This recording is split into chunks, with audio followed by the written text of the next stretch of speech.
Ladies and gentlemen, it is finally here. City Skylines. One of my most anticipated games of the year. You know that feeling you get right when you're a kid, right before Christmas, 2-3 days before Christmas, you're just consumed by wanting Christmas to be here and get your presents. I don't get that way around Christmas anymore. I'm too old for that. But this game, I felt that again, man. The anticipation was nuts. The reason for that is because we haven't had a good city builder since SimCity 4, right? I mean, the SimCity 2013 was, by all measures, pure junk.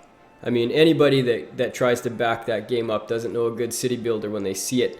This game I played for, oh, wow, how many hours did I play yesterday? Like 8 hours straight. It was one of those play sessions where you don't even know what time it is anymore. This is the city I built. I wanted to do a city or 2-3 cities before I got into the let's play of this, because I didn't want to be messing with tools that I didn't know how to use and making a bunch of newbie mistakes right off the bat. So you can see this city is fairly developed. We're at about 40,000 people or so. We've got metro and bus lines and all kinds of good stuff in here. So we're obviously not going to play this city. We're gonna get out of here. So let's go back to the main menu. We'll start a new city. And I've got one picked out as far as the starting terrain is concerned. I want to do 2 rivers, and the reason for this is because it kind of looks a little bit like the city that I live in. We've got a river that flows right through the center of town, and so we're going to name this. We're going to name this Rebelville. There you go. Hopefully it's not crime-ridden Rebeltown, but anyway. So we're going to get going, just early city stuff. I'll show you a few things about how to get your city going without going bankrupt. First thing you got to do is pause the game. So many people I've seen will not pause the game right off the bat, and they're drawing roads, and they're putting their electrical stuff down, and they're putting water and sewage in, and all the while you can see them ticking down money because of maintenance costs. There's no reason not to pause the game right off the bat. Okay, so here we've got our freeway off-ramps and on-ramps, and you'll notice in the roads menu, we don't have any one-way roads. We've only got the one two-way road. Well, we can solve that. Put one road down. Boom, you've got a one-way road. Demolish this. We're going to turn these into just little short one-way roads like this. For some reason, you can't ever get this one to line up properly. See if we take off snapping. Yeah, we can do it without snapping on. There we go. Perfectly straight. Okay, so now we've got some one-way roads off of here. And what we're going to do is just kind of give these guys a bit of a connection, just like that, with the two-way road. And then we're going to kind of have a bit of thought about how we're going to plan this city out. And right now, you don't have the infograph thing for natural resources. So you can assume where there's trees, there's forestry. So you're going to have some industry down here, and non-polluting industry at that. We might have some industry down here in my original plan here, because we're going to probably be expanding over here, which is ultimately what I want to do, is cross the river, or even cross this way. Yeah, we might go over there, because there's only one more tile over here from what I can tell. One tile there, one tile there, one there, one there, one there. It'll open up as we progress. So we're going to go probably into the water. I don't want all the industry around the water, so I'm thinking industry down this side. We're going to make some residential up here, and then we'll have like a central business district somewhere in this area. For the time being, we are just going to put a few little curvy roads in. I'm going to put a little curved road kind of to border along the right side. You don't have to use your space to the extent that you're using every inch. There's tons of room to expand in this game, so don't worry about it. It's not like SimCity where you gotta grid pattern everything and make sure your lines are perfect and everything's lined up. This game way different. Let's put a nice little curve maybe going back this way, and we'll build some residential off of this. We're gonna make this the one main avenue, and we'll pull some little suburban type roads off of here. So let's make this kind of look like a bit of an octopus. It kind of looks like an octopus, eh? Let's put this right there, curve it in, boom, just like that. And we can do one kind of up like that. That's kind of neat. We won't join those. What? Yeah, maybe we will join those. Maybe we'll join those roads. That's kind of neat. Little crescent area. Let's put one little spur kind of right there. Oop, I got to use the straight tool for that one. Click off. There we go. Use the straight tool. Yeah, right about there. Okay, then we can put some off of this side. Let's do a nice curve back. Again, don't worry about the empty space in the city. This is, you can fill this in later with all sorts of things, so don't be too concerned. And let's just pull that over there so they got some access to the industrial area from this side of town. And just to make this a little neater, let's pull one right through there. And we can maybe pull, we don't want too many intersections, but then again, we don't want people to have to drive around forever to get anywhere. This looks kind of cool. Let's put one little interior spur right there. Got to go back to the straight tool. And plop that down. Okay. So we've got it on pause. We've got some zoning done. I'm just going to extend this road downward because we want the industry to be a fair ways away from the residential area. So let's grab the industry tool. Few ways you can zone. You can do the fill tool, which is like a marquee kind of style. You could do the paint bucket, which does big sections at one time, which I don't really like because I want to be a little more exact. You can do a small paintbrush, or you can do the large paintbrush, which is one of my favorite ones. So the other thing to think about when you're doing your first zoning is getting the power grid set up. So let's look at what our power options are. And the first one, obviously, you know, this is modern times. We need to go with green energy. We're not going to go with a coal power plant. The blue that you see, the dark blue here, means that there's a high wind rate, and that's the best place to put your wind power turbines. If you put them over here, look at the megawatt production. So you can see in the windy area it's 8. And as you go a little further into the white, it goes down, down, down. It's at 3 right at that point.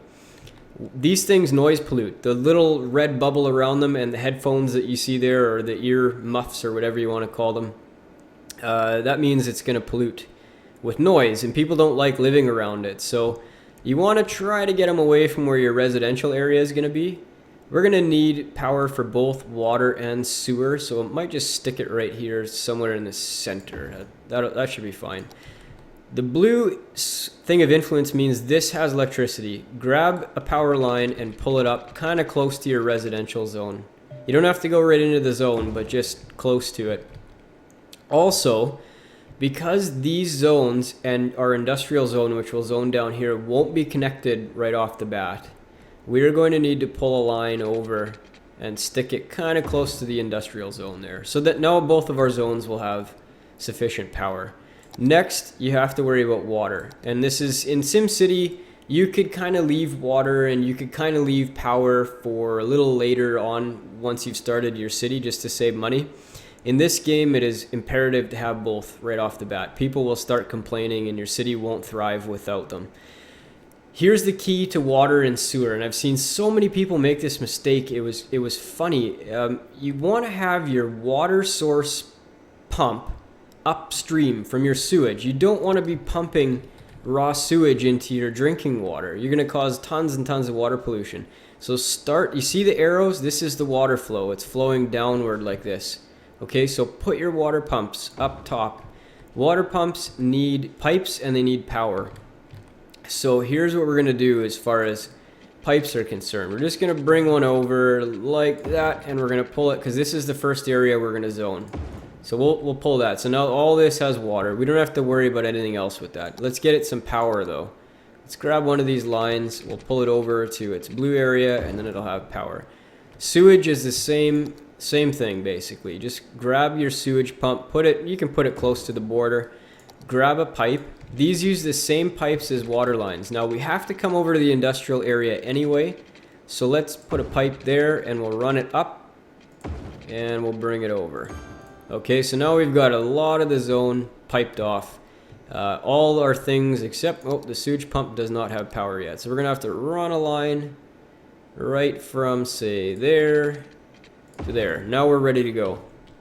We can unpause the game at this point. So you'll see once the time starts to go, see we're ticking. And if you hadn't paused the game, you would have been ticking down maintenance fees the entire time. Let's zone this area right here, right where we have our power line. And we're going to use these residential areas to spread our power to the other areas. So just paint this in, just a few, because the demand's not going to be fulfilled super fast right off the beginning. And we're going to want to come up this way, and eventually we'll zone down here where there's the industrial zone, which we'll do a little bit of right now, not tons. Just like that. We've got our first people moving in. Whoops, did I just dezone that? I might have just dezoned that.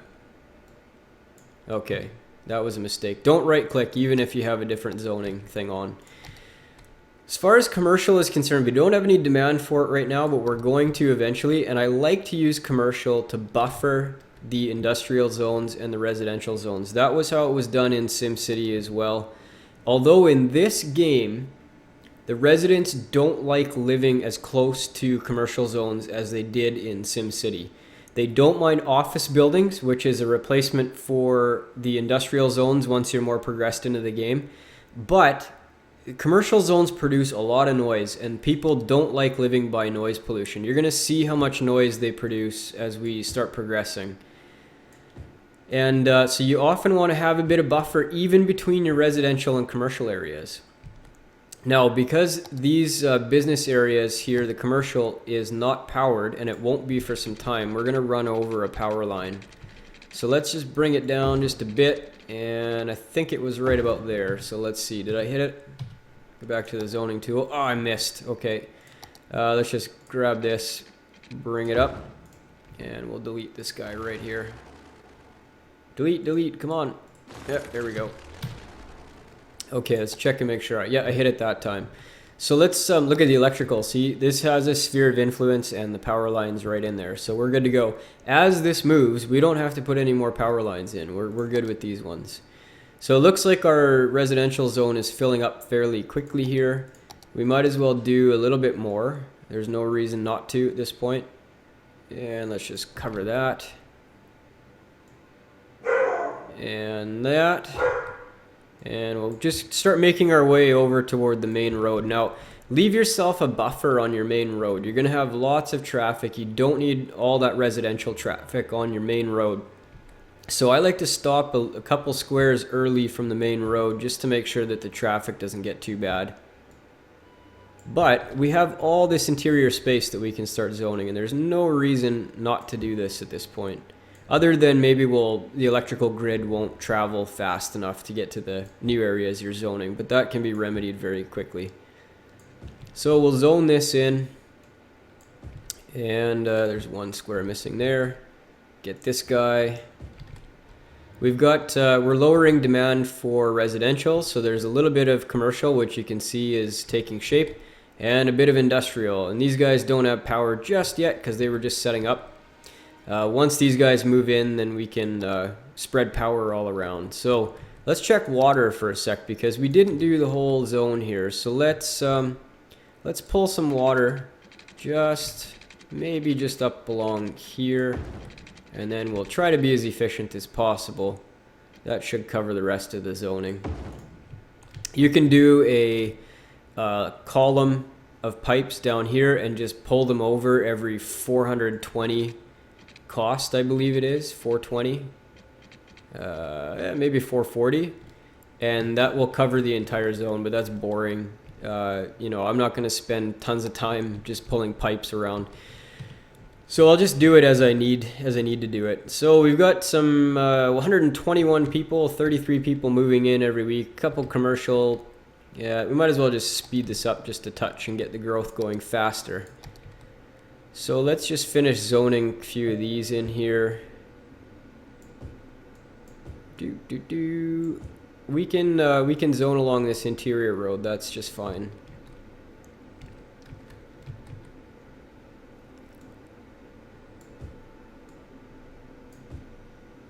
All right.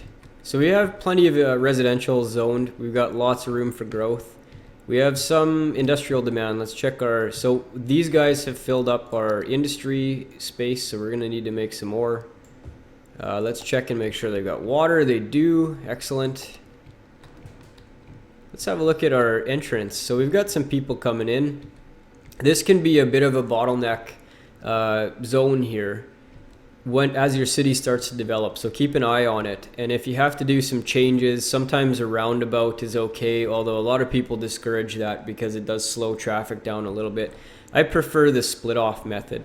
So you've got your industrial traffic, they have no business going over here, and they won't. So you've got your residential coming this way and your industrial coming that way. And again, on the return trips as well, they leave from two different places. So that one traffic's coming here and that traffic's coming there. It keeps the traffic separate. Okay, so we don't need any more commercial. How's our industrial doing? Filled already. We have a fairly good industrial demand, so let's keep that rolling. People need jobs. People need products. I saw them exporting some hot dogs already. Let's go take a closer look. This game is so cool when you go in closer, and there's even a mod that allows you to go into first-person view even lower than what this is, and it's super cool. I saw it on the workshop today, and I was looking on Reddit and saw some pictures of it. Fantastic mod. Remember the, I don't know if you guys played SimCity 4, you could drive around with a car, you could fly a helicopter, I believe, in one of the expansions. You could essentially get right down on street level. And the game was just, I mean, it's so cool to get that immersed in your city.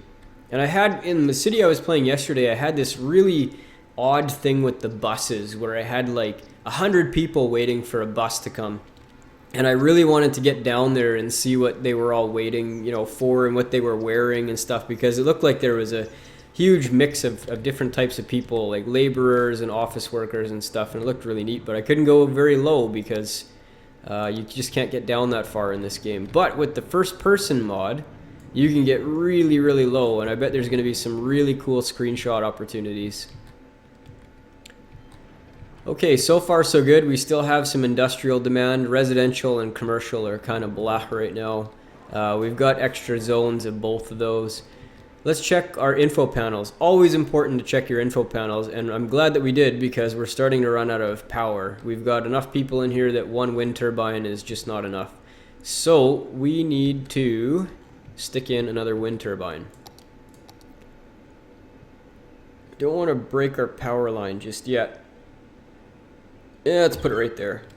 And you'll watch this pop back up. Boom, lots of it. Check your water. This lasts a little longer than the power does at the beginning of the game.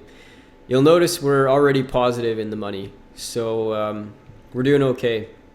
And at the beginning of the game, don't be discouraged if you take out a loan. When you're building your first big buildings, like the ones that cost $25,000, $30,000, take out a loan. It's no big deal. The money income that you're going to get is going to skyrocket so fast you're not even going to feel the loan. Way different than other city building games where taking a loan was like a really last ditch effort in trying to save your city. This game, perfectly acceptable, and the loan gets paid back automatically. You don't even have to think about it. Oh, there we go. We got our first upgrade, or our first achievement for our city. So we can now set taxes. We can take out loans. We can do garbage, which is very important. We'll do that right away.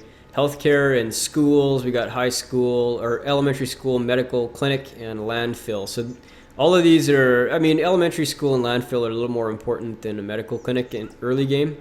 I don't usually do medical clinics until a little bit later in the game, but we will most definitely do a landfill because people will start to complain.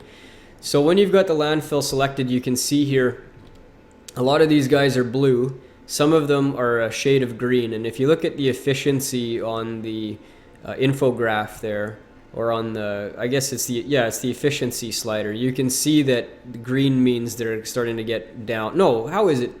Yeah, that's right. Okay, so you need to put landfills in, and landfills operate a little bit differently than they did in SimCity. So let me give you an idea of what this is. The landfill sends out trucks.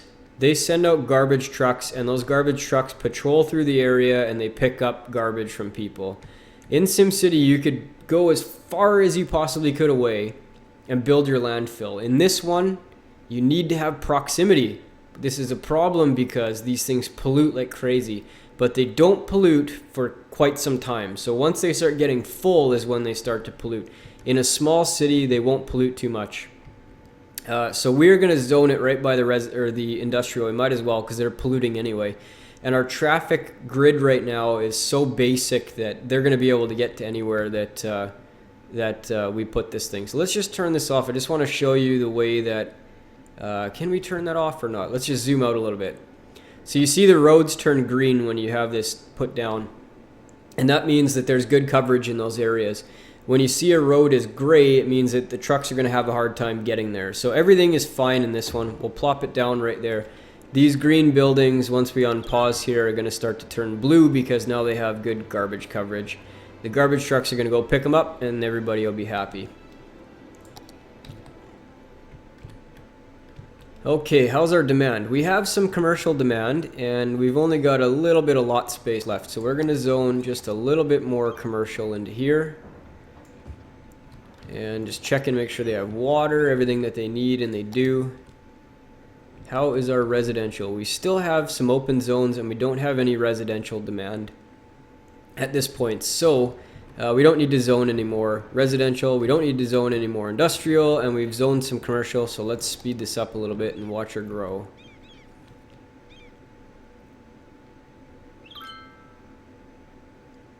It's always important to pay attention to the tweets that are coming through. A lot of times they're just funny, but sometimes they give you indications of some problems that are developing in your city.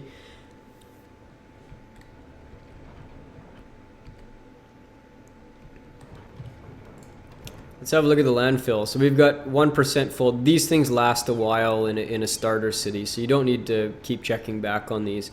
The only thing you need to do is look at your garbage infograph and just make sure everything is blue. If there's little garbage pail signs popping up on the houses, that means that your coverage isn't great. Right now we're doing just fine. Hey, let's walk through some of these other infographics here that we didn't go through. Education. So this will tell you, I don't have an elementary school right now, so there's no coverage, there's no education. You can go through all these, and high school, university are all measured separately. This one's wind, and I'm kind of strange that they have this as a info chart because it's only relevant when you're placing wind stuff. And maybe later on, if they get air pollution, you might see like maybe you want to put your polluting industries in places that don't have a ton of airflow, or maybe you want to put it way on the corner that does have a ton of airflow so that the air gets carried away. You can see the pollution map here. So industry is just disgustingly polluting, and this will get bigger and bigger as the industry grows and pollutes more. Right now, the pollution in the landfill is contained. As it gets full, this will start to spread. And eventually you're going to want to empty these and destroy them once you get access to incinerators. We have some noise pollution as well, so you can see the map here. Commercial zone produces a lot of noise, guys, so don't be zoning your residentials right beside them. Give them a buffer and let the noise die down. Industry is the same thing. Also, we've got our wind turbines that produce quite a bit of noise too. So don't zone residential around really noisy areas. There are things that you can do later on, like trees and tree-lined streets, that will cut down noise pollution. Let us have a look at our zoning. So we have residential demand and our zoning is getting full up here. Let's start doing the rest of this stuff. We'll just do a big sweep here and then we'll fill in the missing stuff.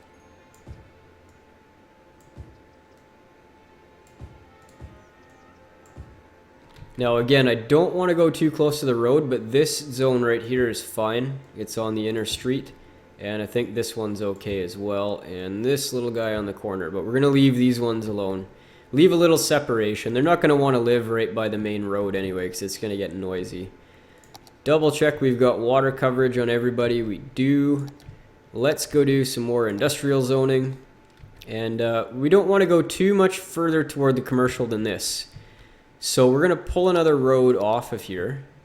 And let's just do something kind of different. So let's do a curved road that comes back, and then we'll do a little bit of industrial zoning. Let's do like an S. We'll do an S. come like this and then back. That's kind of neat. Do a little sharper. Perfect. And then just take a few straight roads or even curved roads again and just kind of do like, yeah, let's do something like that. And do another one here. Yeah, maybe a little closer. We'll try to pack this in to keep the pollution, you know, at bay. Let's do this. Let's go down this way, and then we'll do a road like this, and a road like that. So this used to be a bit of a bad idea in some of the SimCity games, is to do interior roads like this in industrial areas. I find that this is actually beneficial in this game because it cuts down on the truck traffic. If you've got everything on one road, there's going to be trucks everywhere. If you've got them off on little side roads where the only reason to go down there is to pick up goods, the truck traffic is fine. They all just merge back onto the main road and they're gone. We have a ton of industrial demand, so let's get this done. Let's grab this pipe and bring her down. Let's do the bit of a side piping job here since we're going to have a fairly large area. So we'll do that, and I think it's, oh, hey, look at, we reached our next milestone and we can buy our next 2x2, which we will do soon because we have a ton of cash. We can do districts, which are a fantastic new addition to this game. So excited to try, you know, all kinds of possibilities with districts. One of the best things about districts is when you get city policies, and you can put in a city policy just for that district. So let's say you find yourself with trucks going through a residential neighborhood because it's the shortest route. Make a district, ban the heavy traffic, trucks are gone. Fantastic stuff. I wish they had this in other city builder games. Fire departments, police departments, policies, lots of good stuff, guys. I think today we're going to call it a day. We're at half an hour already. My voice is a little hoarse. So, hey, episode 1, there's much more of this city to come. Thanks for watching, guys. Bye-bye.